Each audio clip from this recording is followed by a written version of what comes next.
Hare Krishna. So we are discussing chapter 3 of Srimad Bhagavatam, Canto 1, where after discussing Puruṣa-avatāras presented as divine causality, we came to see that the Lord descends into his creation and he enters into everything.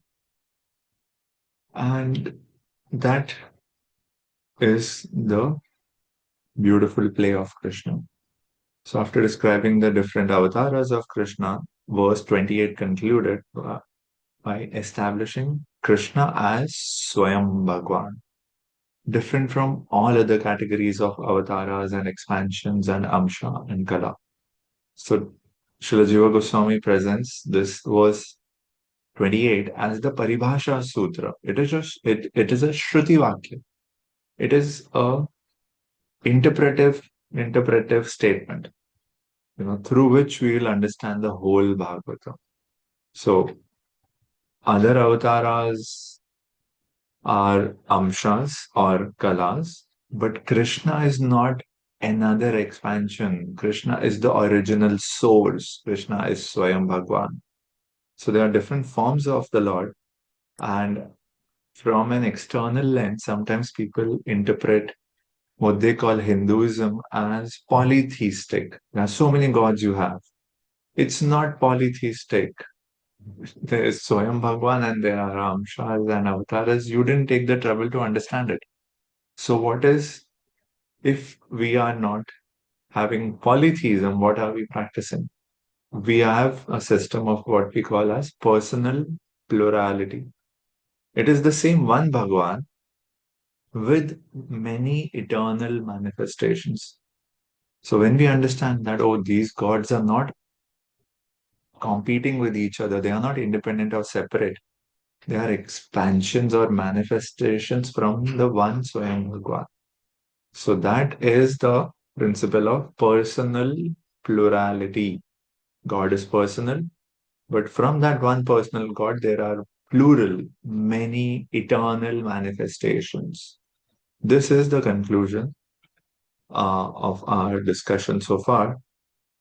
The Paribhasha Sutra, the most important shloka in this chapter. Yeah. And after establishing Sri Krishna as Swayam Bhagwan, we also saw this. It's not binary polytheism.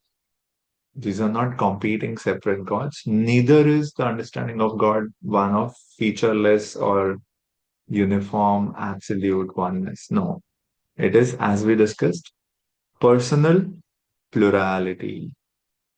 So Sri Krishna is that personal divinity who is expanding into multifarious eternal forms, plurality. This is our understanding.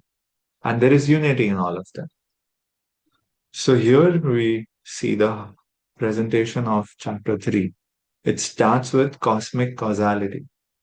The Lord creates this material world through the Purusha expansions. Then God enters into the design, into the architecture as Paramatma. Yeah. Garbhodakshaya Vishnu as entering every Brahmand and Kshirodakshaya Vishnu as entering every living being.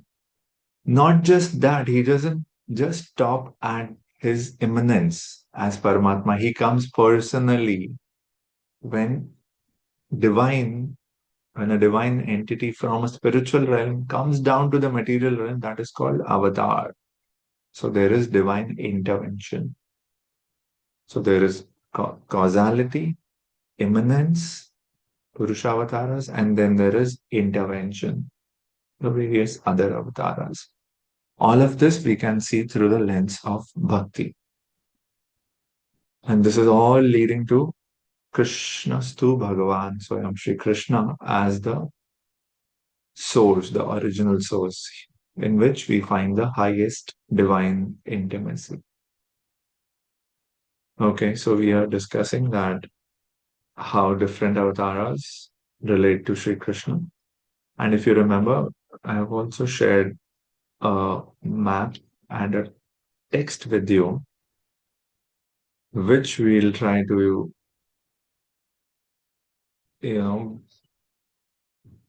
just expand today. So let's see how Sri Krishna is present in his different forms and how are his forms different from one another. We just mentioned this in our previous discussion, the names, but today what we'll do is understand these forms clearly. Okay, are you ready? This is going to be a detailed definition of every form. So we have seen that this chapter on incarnations is trying to present the different avatars, starting with the Puruṣa-avatāras. What are the Puruṣa-avatāras doing? They are mediating between spiritual existence and physical matter. They are in between. They have the function of executing creation, maintenance, and ultimate annihilation of the universe. So this is what the Puruṣa-avatāras do. And how is the creation initiated? Through the Mahat Tattva we discussed. Why is the Lord even, bothering to go through this process of creation of a material realm? Just to facilitate the desires of the Baddha Jivas, who have a false sense of individuality and ahankar, who are seeking material enjoyment. So that's why, Lord expands as these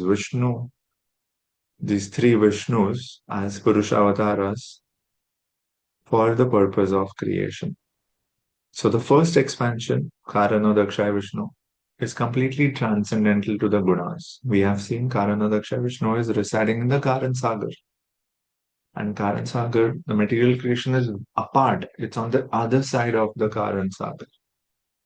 And then we see 22 different avatars of the Lord presented in the verses above. So you see, the avatars are also, they're progressively, they appear as the civilization becomes complex.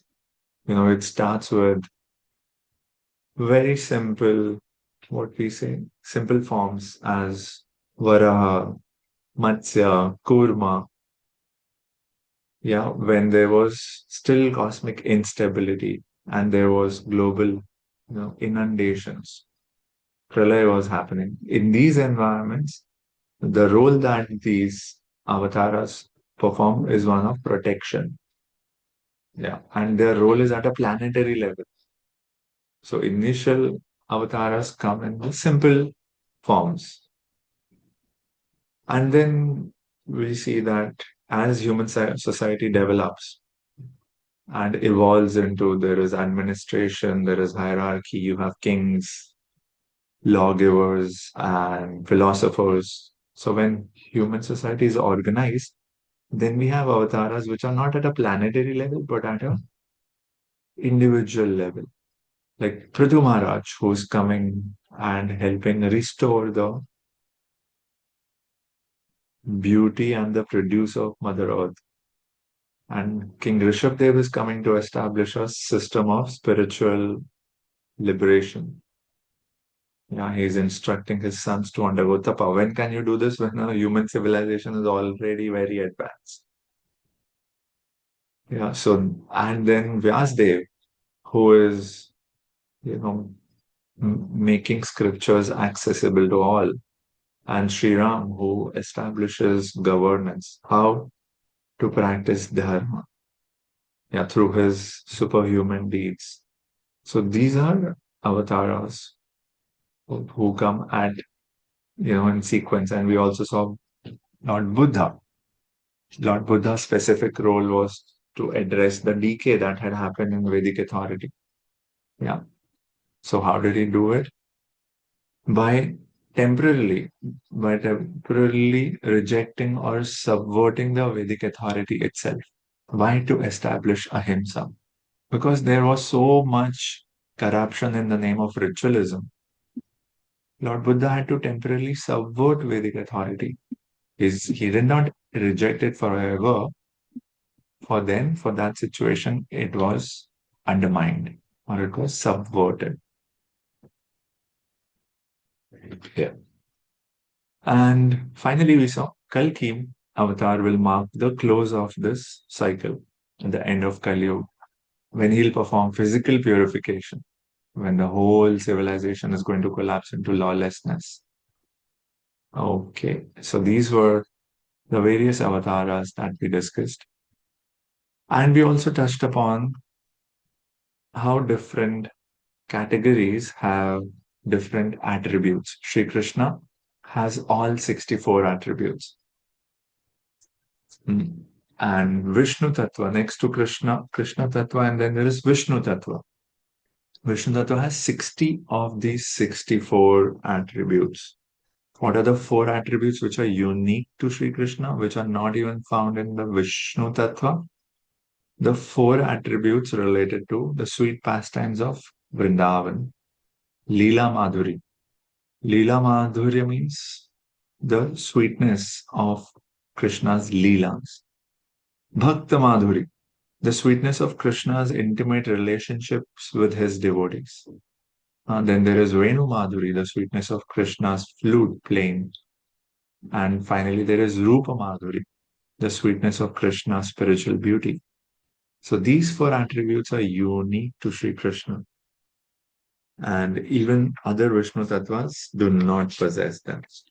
So we see then the next category, the Vishnu Tattvas possess 60 out of the 64, 93%. So they have infinite power. In terms of power, knowledge, majesty, they are in full, infinite. But they don't have those 4 madhuris, the 4 sweet attributes which are unique to Sri Krishna. And then we saw Lord Shiva as having almost 84%, which is like 55 of those 64 kalas or attributes. So we discussed that Shiva is a unique tattva. Between Vishnu tattva and Jiva tattva, Lord Shiva has his own category, which is also in the Ishwar tattva category, but not exactly Vishnu tattva, but Vishnu tattva is 93%, Shiva tattva is 84%. So, and we have seen the relationship as that being of the difference of Vishnu and Lord Shiva being that of milk and curd. Yeah, curd is qualitatively, it is milk only, but curd cannot perform the functions of milk, right? So there is that difference. Then come the Jiva Tattvas. If a Jiva is fully perfect and liberated, when they have achieved spiritual perfection, they can gain 50 out of those 64, which is like 78%. For perfected beings, not for all Jivas, like Brahmaji, they demonstrate 50 of the 64 attributes. And we conditioned human beings, we have minute quantities. We don't have anything comparative to these perfected Jiva or the higher tattvas. So we are in a process to develop our dormant attributes. Those attributes are dormant within us, but now we are just subjected to samsara chakra. So more we come closer to spiritual perfection and liberation, more attributes we will demonstrate. And we've seen how Krishna is presented as the ultimate source.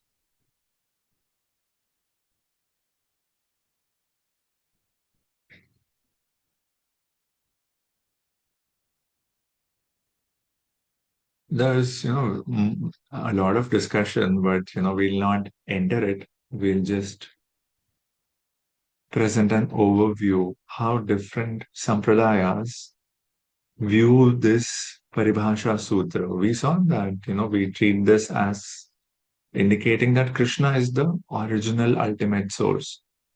Even Lord Vishnu, Lord Nārāyaṇa are majestic expansions from Sri Krishna. This is the Gaudiya understanding. How do the Sri Vaishnavas look at this verse? Ete cham shakalaha pumsa. So Vishishtadvaita looks at this verse. they say that we are talking of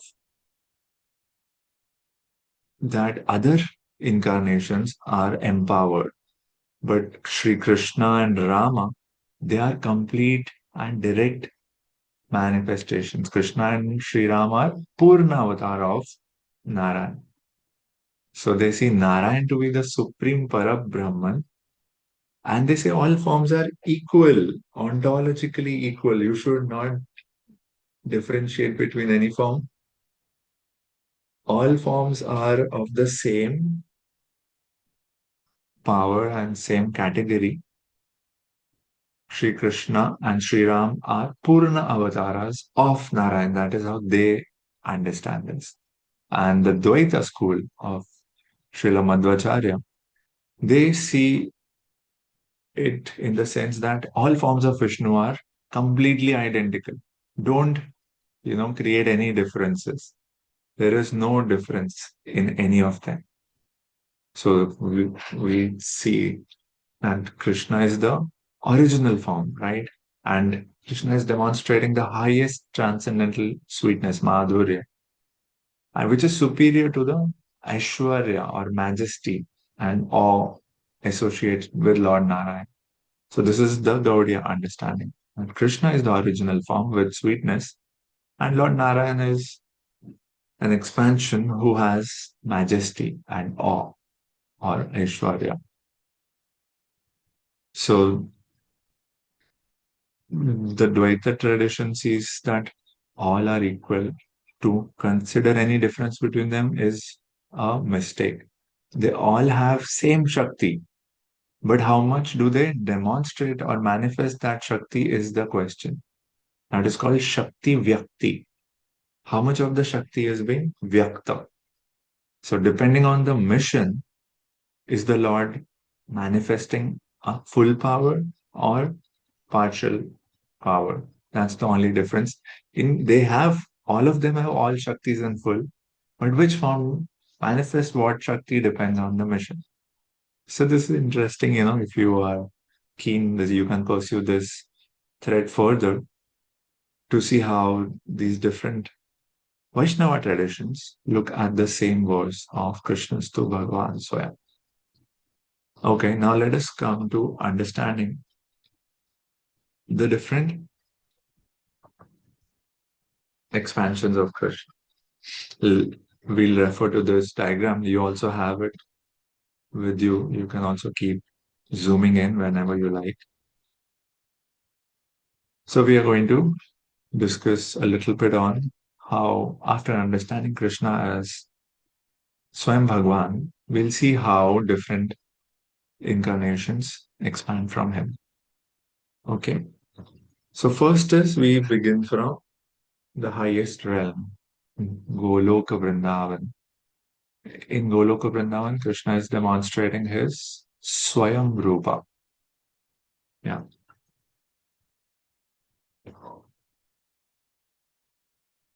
Also have a look at this slide to make it easier to understand.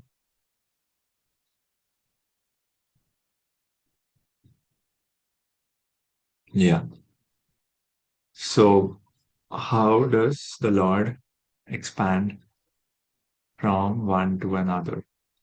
So from the highest point, beginning in Goloka Vrindavan, where Lord is existing in his Svayam-rūpa, his original unexpanded form. What is that original form which has not yet expanded? It's the form of a simple cowherd boy.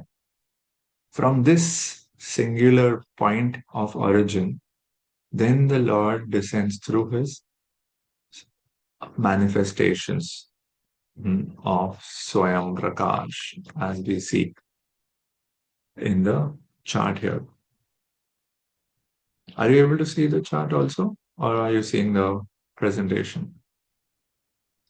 We'll have to switch between the two, so it'll take a little effort. Maybe at your end, you can keep reference to the chart and I'll move the slides.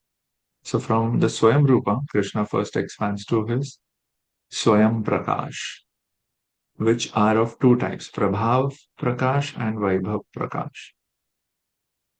So Krishna has three personal or three original forms. Svayam-rūpa, one you see written in red.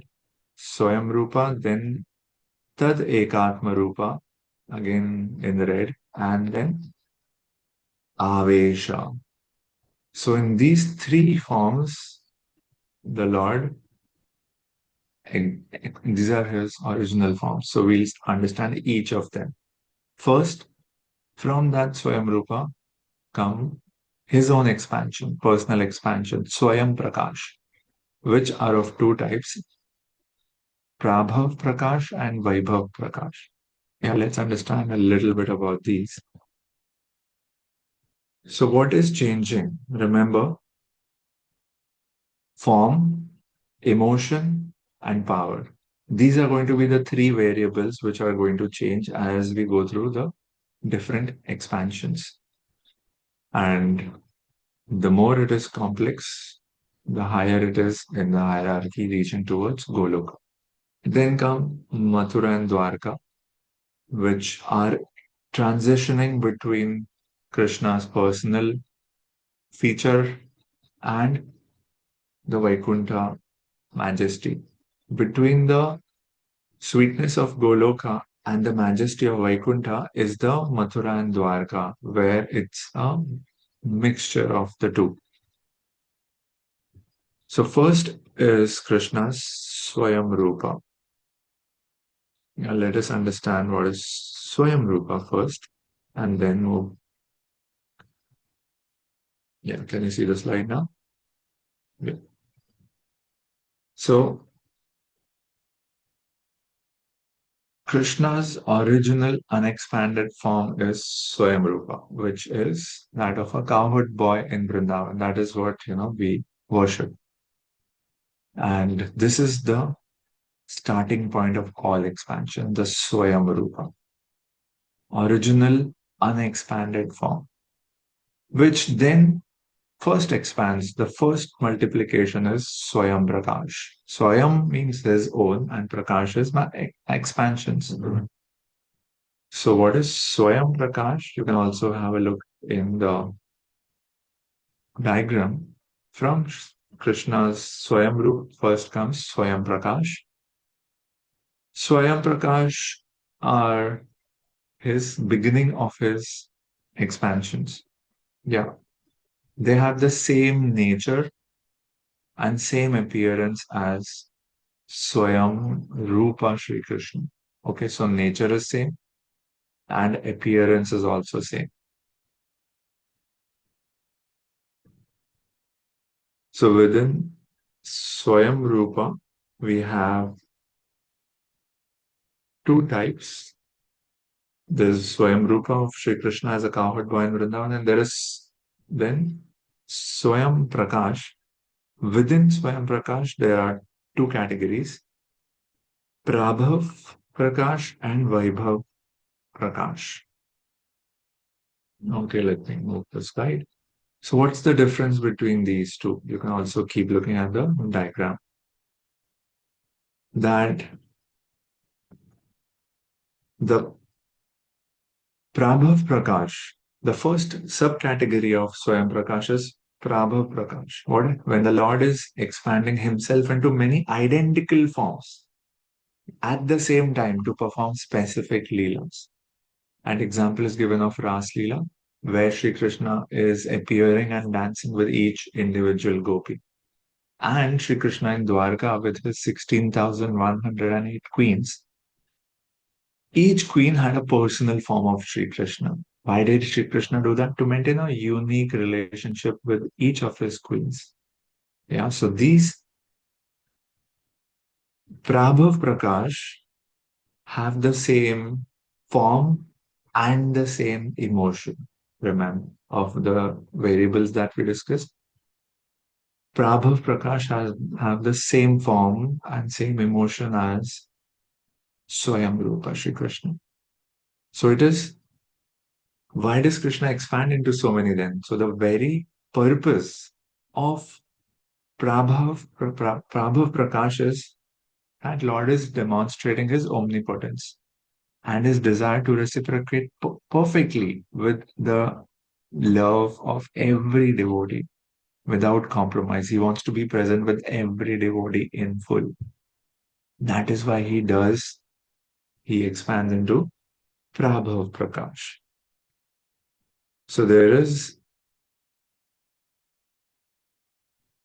the same form and same emotion.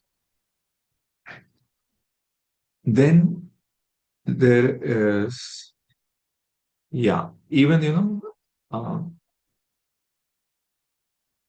after Prabhav Prakash, we see Vaibhav Prakash. So in Vaibhav Prakash, there is some difference in emotion and therefore some difference in features.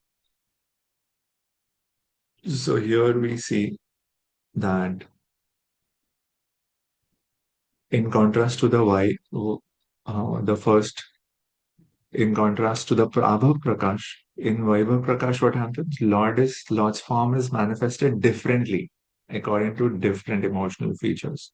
So the form is different and the emotion is different. Although this is also a direct expansion of the original self of the Lord. Yeah. They are all coming in the category of Svayam-Prakash, remember. So this is also a direct expansion of the original self of Krishna, but the form is different and the emotion is different. Why does Sri Krishna need to do this? To shift his mood and emotion. A beautiful example of Vaibhav Prakash is Sri Balramji. एक रूप दोन्ही भिन्न मात्र kaya. They are the same, but only their forms are different. Balramji is the first expansion of Sri Krishna. Is also called Krishna's Dvitīya-deha. So in that sense, he is an expansion of the original self of Sri Krishna. But what is the difference? There is some difference in features. Balramji is of whitish complexion and Krishna is of a dark blue complexion. And the mood is different. The mood of Balramji is to serve. And the mood of Krishna is to be the Rasaraj, to be the object of service, to be the object of offering all rasa. So this is the difference between Prabhav Prakash and Vaibhav Prakash. Is it clear? Yeah, so there's a beautiful story, Srila Prabhupada. There are two disciples who were discussing that one disciple of Prabhupada said, Krishna and Balaram are the same. Another said, no, they are different. And they took that debate to Srila Prabhupada. He said, the only difference between Krishna and Balaram is that Krishna is dark bluish and Balaramji is white. Prabhupada said, you are right. And the other devotee said, they are both, Godhead. They are both the personalities of Godhead. Prabhupada said, you are also right. So this is how we understand. Balaramji is a Svayam-Prakash, a personal own expansion of Sri Krishna, differing only in the mood and in the feature. And the mood is of service. Sahaya. Krishna Līlā Sahaya. The same Godhead, when he wants to assist Krishna in his Leelas, becomes Balramji. Both are gods. One is an enjoyer God, other is the servitor God. Okay, so we are looking at this. Let's see where we have we come in our map. So we have seen Krishna's Svayam-rūpa, right? And then we saw Krishna's own expansion, Prabhav Prakash and Vaibhav Prakash. So when Sri Krishna appeared to Devaki and Vasudeva, that is also, you see the line here, that's also considered a Vaibhav Prakash. And similarly from Prabhav Prakash, they have denoted a line here. This picture, I think, is denoting Sri Krishna rescuing the 16,000 queens. So that is Prabhav Prakash and Vaibhav Prakash. We have understood these two. Okay? So this was the first feature. of the Lord. Yeah, so just to repeat, Sri Krishna exists in three principal forms. This is where the tree begins. What are the principal forms of Sri Krishna? Svayam-rūpa, Tad-ekātma-rūpa, and Avesha. We have seen Swayam within Svayam-rūpa. Now we have seen Svayam-rūpa and svayaṁ-prakāśa.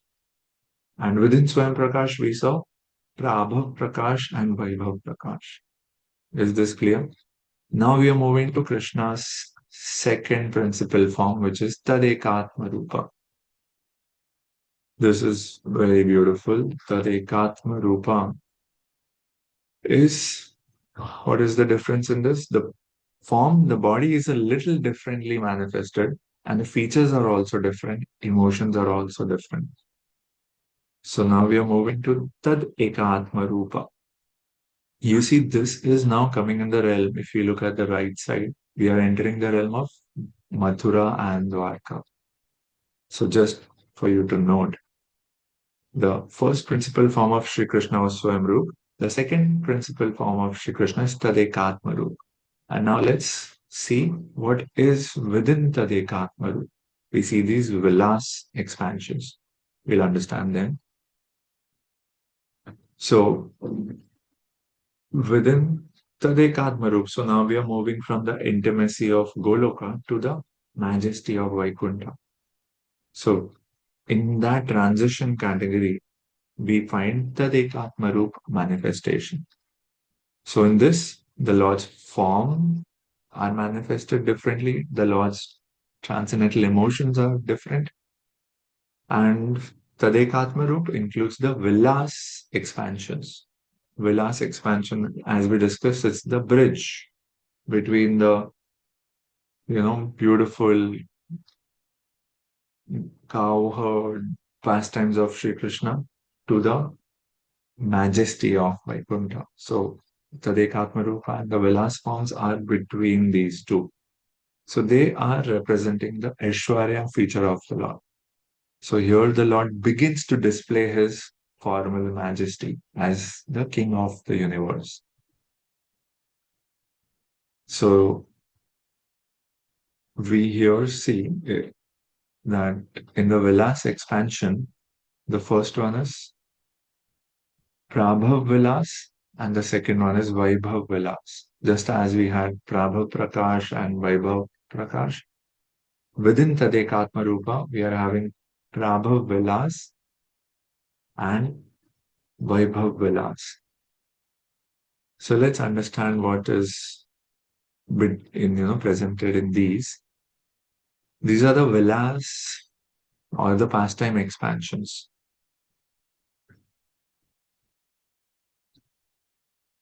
These are the expansion the Lord displays, which are both different in features, different in emotions, and different in potencies also. Okay, so within Vilāsa expansion are two. Prabhav-prakāśa is the first quadruple expansion. Yeah, or it is called the Ādi-catur-vyūha. Here you see from the Vilāsa, the pastime expansion, first is the Prabhav-Vilāsa in the realm of Dwarka and Mathura. This is called the Ādi-catur-vyūha. And this is very significant, As you can see here, the Vilāsa pastime expansion is of the first type, Prabhav-Vilāsa, which is the Ādi-catur-vyūha, Vasudeva, Sankarshan, Pradyumna, and Aniruddha. So where is the Ādi-catur-vyūha? In Goloka.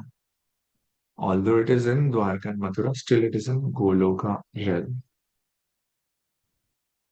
So these, Ādi-catur-vyūha, they are the blueprint of all further expansions. And also we have seen that each member of this Chaturvyūha is presiding over a specific psychological and cosmic function. Like Lord Vasudeva presides over consciousness. Lord Sankarshan presides over the ego. Lord Pradyumna presides over intelligence. And Lord Aniruddha over the mind. So these are the Prabhav Vilas, the Ādi-catur-vyūha. Is it clear? And then we come to the Vaibhav Vilas. What is Vaibhav Vilas? It is from the first Chaturvyuha, from to be specific, from the Sankarshan in the Ādi-catur-vyūha, the Mool Sankarshan. From the Mool Sankarshan in the Ādi-catur-vyūha comes Vaibhav Vilas or Lord Nārāyaṇa. The Vaibhav Vilas expansions headed by Lord Nārāyaṇa. This is called the Dvitīya-catur-vyūha. From Lord Nārāyaṇa comes the Dvitīya-catur-vyūha. Again, Vāsudev, Sankarshan, Pradyumna, Aniruddha. But this Dvitīya-catur-vyūha is in which realm? In Vaikuntha realm. So there is a difference in the mood and in the potency. So here we saw while in the Prabhav Prakash, it was the original fourfold expansion.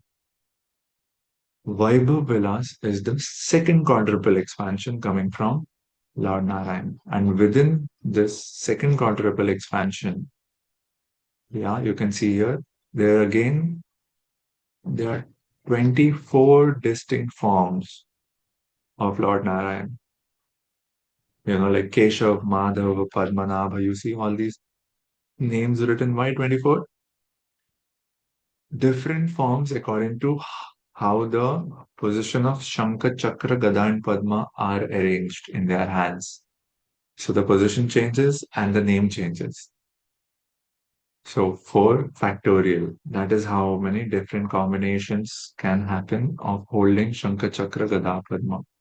So these 24 forms of Lord Nārāyaṇa are the presiding deities of the various Vaikuntha planets. All have a different, unique mood. Why are they having different or a very unique mood, unique from each others? Because they want to give their devotee an opportunity to offer them bhakti in that specific mode. Okay, so this was about the Vaibhav Vilas, the 24 expansions coming from Lord Nārāyaṇa.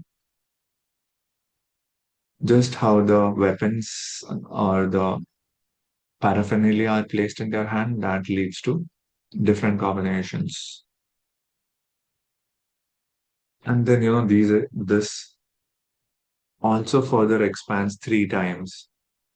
And that covers, so then this 4 expands into 3 times. What happens? We get 12, which are the names of the 12 months of the Vedic calendar. Yeah. So let's look at this slide here. Yeah.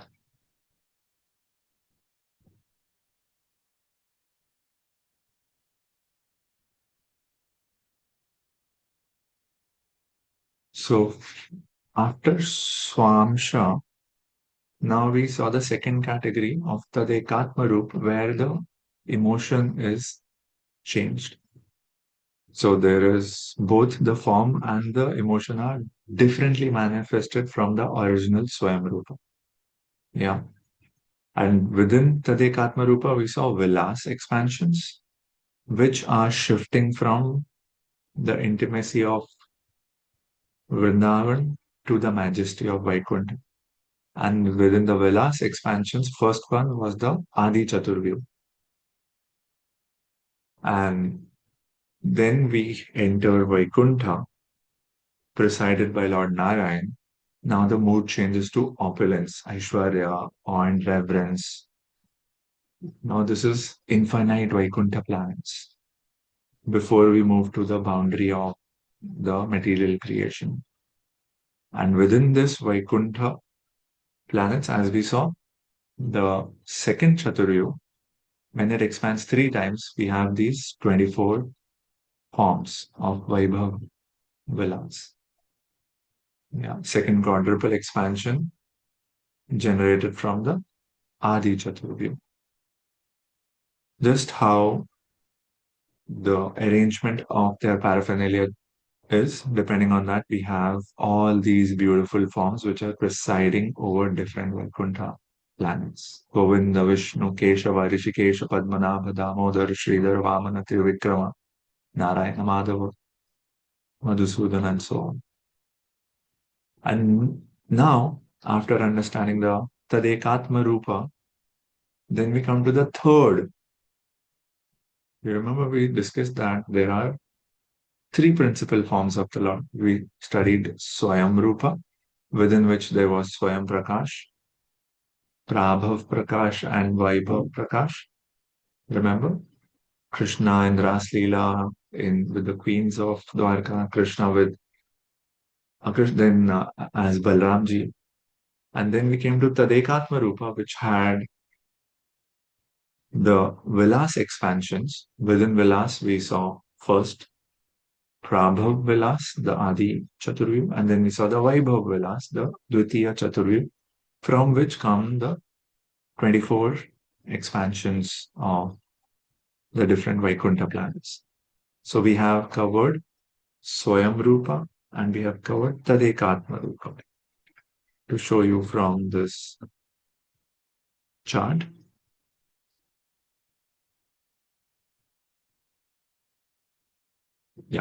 we have covered Svayam-rūpa, this first part. Then we covered Tad-ekātma-rūpa, Prabhav Vilāsa, and Vaibhav Vilāsa. Now we are coming to the third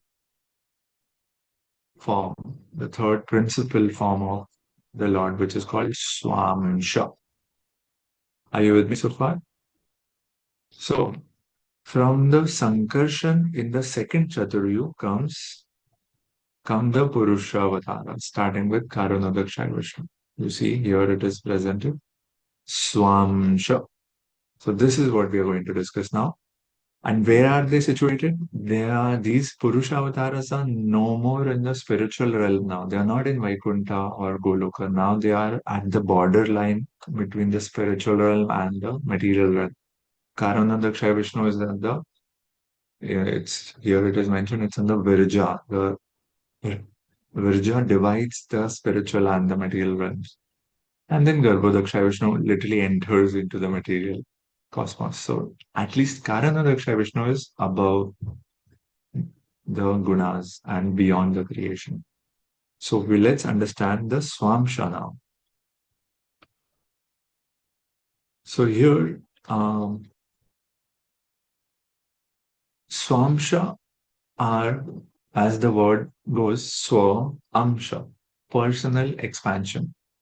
Why are they, what is the cause behind their expansion? Why have Svāṃśa expansions?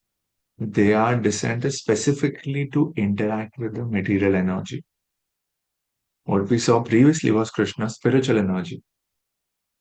And we have discussed when Sri Krishna cast in the form of Mahavishnu, when he casts his glance on Prakriti, when that spiritual energy mixes with the material energy, that is when material energy starts becoming active. That is where it gets, and when we see Prakriti active, its essence, its life force is coming from the contact with the spiritual energy. So Svāṃśa expansions are those who descend specifically to interact with material energy. So there is spiritual energy and there is material energy. Those expansions of spiritual energy which are coming to interact with material energy are called Svāṃśa. They are again full personal expansions of the Lord. That's why the name Svāṃśa. But their function is very specific and specialized. What is their purpose? Creation, maintenance, and regulation or governance of the material universes. So Svāṃśa means a part of oneself. The potency is the same, but why is it separated? Because to perform a specific function, Krishna himself would not come in touch with material energy. So because they have to perform a specific function, therefore they are separated from the Lord while retaining the full potency. And within these Svāṃśa, we know there are the three Vishnus, about whom we have discussed in the first five of this chapter. Karanadaksha Vishnu, who is the source of all material universes, who is lying in the causal ocean. Then Garbhodaksha Vishnu. There is you can see here how these Puruṣa-avatāras have specific functions.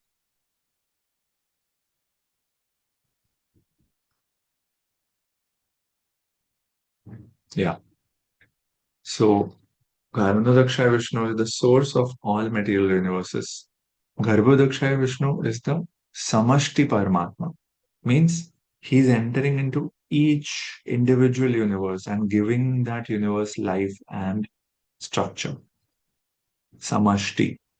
And then Kshirodaksha Vishnu is the Paramatma who enters in every atom and who resides in the heart of every living being. He's the Vyashti Paramatma. Okay. So this Svāṃśa category in which we find these three Puruṣa-avatāras, they are a perfect structure to explain how God is both transcendental and also immanent in his creation.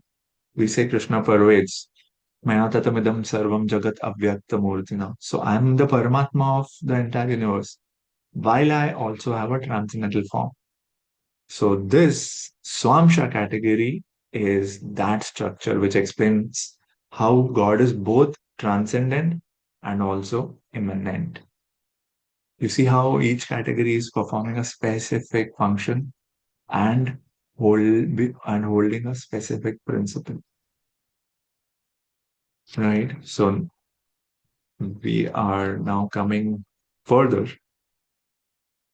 We saw within the Svāṃśa, we saw the Puruṣa-avatāras. Just to go back to the map once more. So now we are seeing this Svāṃśa, the three Puruṣa-avatāras. You see Garbhodaksha Vishnu, from there we enter the realm of the material world. You see the transition, how it happened? Garbhodaksha Vishnu, Karanadaksha Vishnu. These are the first category of avatars called Puruṣa-avatāra. And then there are five other categories in the new heading of Avesha, the last one. What is Avesha? Going back, Sri Krishna exists in three principal forms: Svayam-rūpa, Tad-ekātma-rūpa, and Avesha.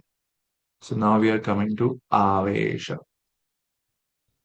Avesh is within Avesh we'll also see different categories. We saw Svāṃśa, yes.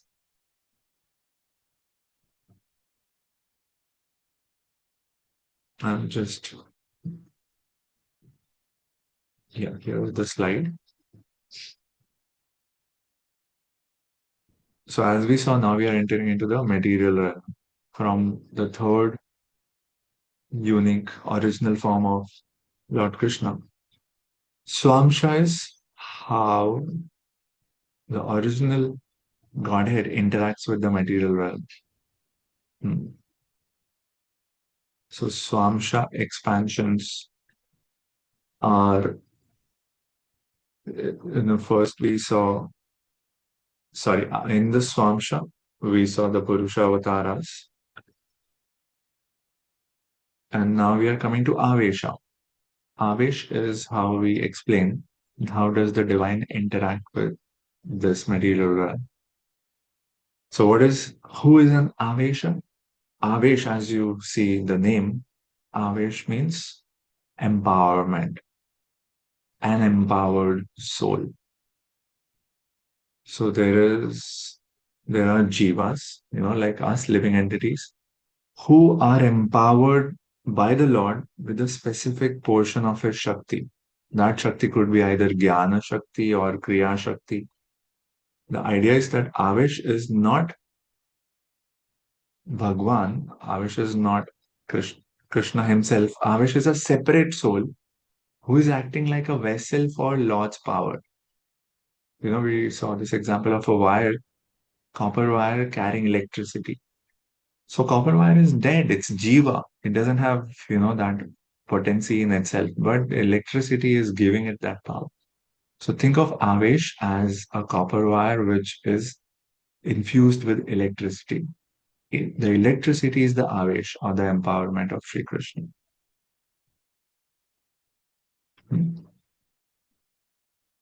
So we have seen the Puruṣa-avatāras, Karanodakshaya Vishnu, Garbhodakshaya Vishnu, and Kshirodakshaya Vishnu.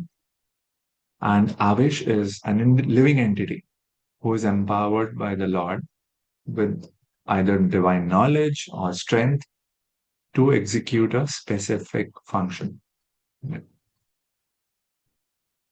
And then there is within the category of Avesha, there is Shakti Avesha.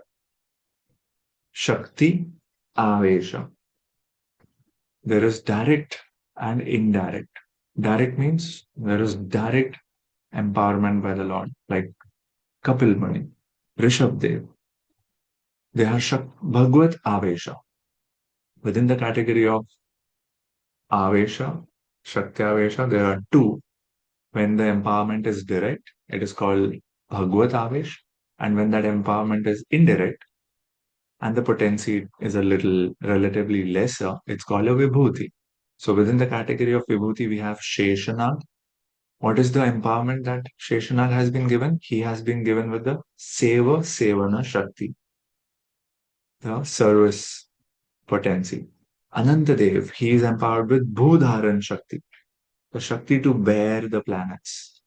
Lord Brahma is empowered with Shrishti Shakti, creation.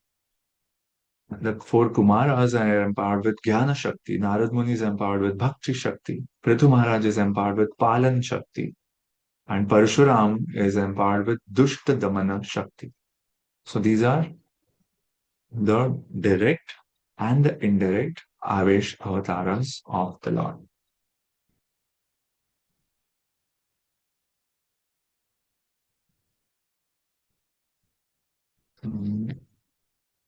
Yes.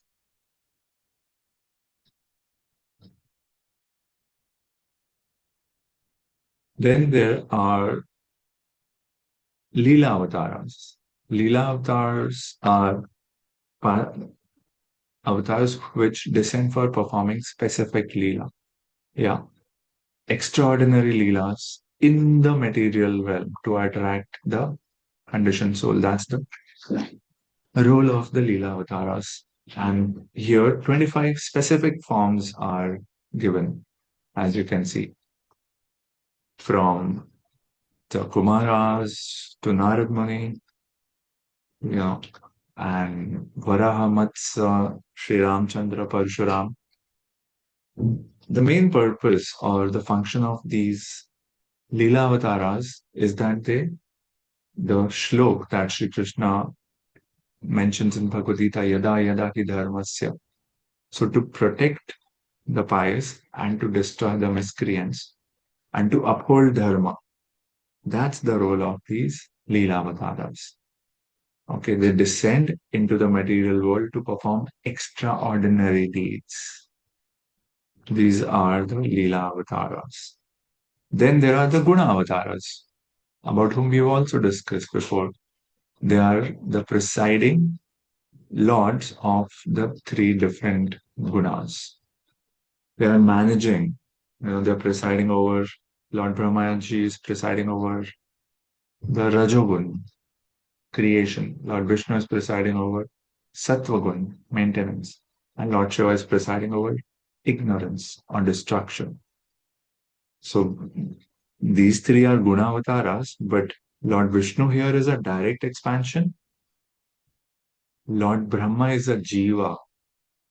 And Lord Shiva is a unique transformation to allow the Lord to interact with the lower modes without being affected by them.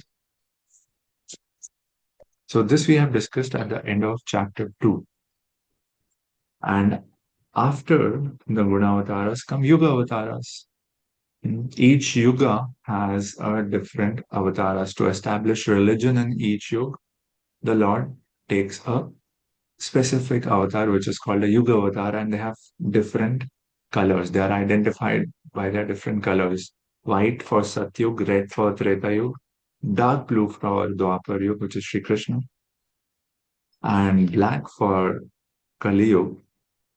And in Kali Yuga, it's also mentioned that the Channa avatar or the hidden incarnation for the age of Kali Yuga will be of a yellow complexion, which is indicating Balramji, which is indicating Sri Chaitanya Mahaprabhu. So for each yuga, there is a specific avatar.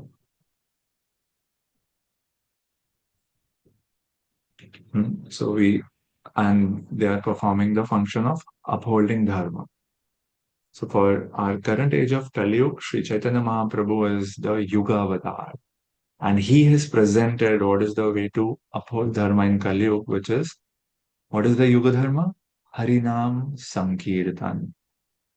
So this is significant for us.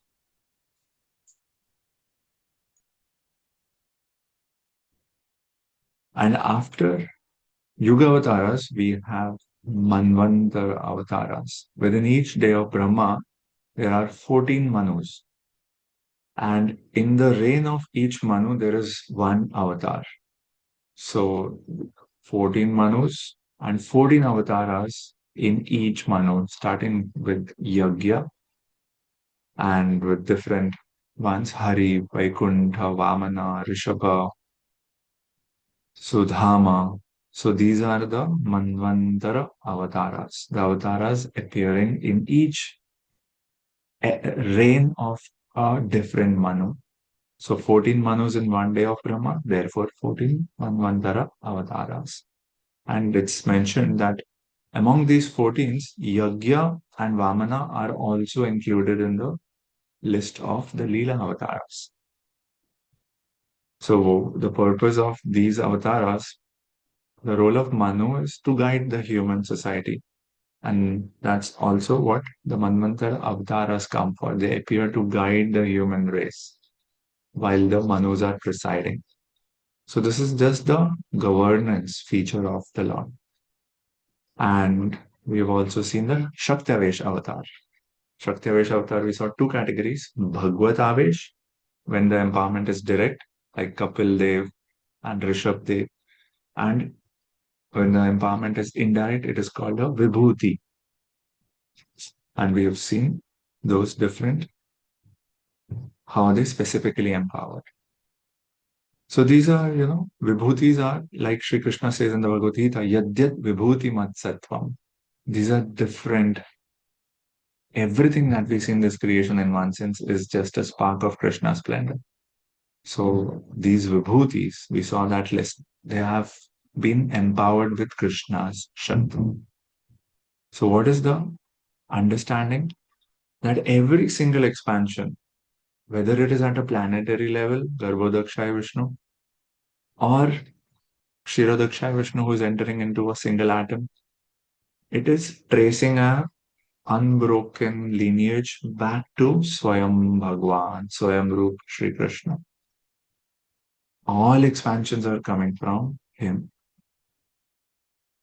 So the absolute source in Goloka Vrindavan, Sri Krishna, then the pastimes in Dwarka and Mathura, the transition from intimacy to majesty. In Vaikuntha, the full exhibition of cosmic majesty. And in material world, Lord appearing, expanding to create, maintain, and govern, to uphold dharma in the material realm also. So this is the beautiful understanding of all of these avatars. So we have covered the whole chart. Let's have a look at it one final time. So within Avesh, we saw these Shakti-avesh having Bhagavad-avesh and Vibhuti.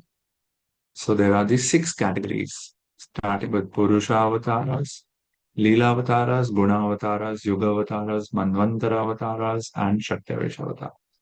So they are in which category? Of the principal form of the Lord? Avesha category. The other category of the principal form of the Lord was Tad-ekātma-rūpa, within which we saw the 2 Chaturvyus and the Puruṣa-avatāras. And the third principal form of the Lord was Svayam-rūpa, within which we saw Prabha-prakāśa and Vaikuntha-prakāśa. So this is the entire mapping of the avatars, avatar theology.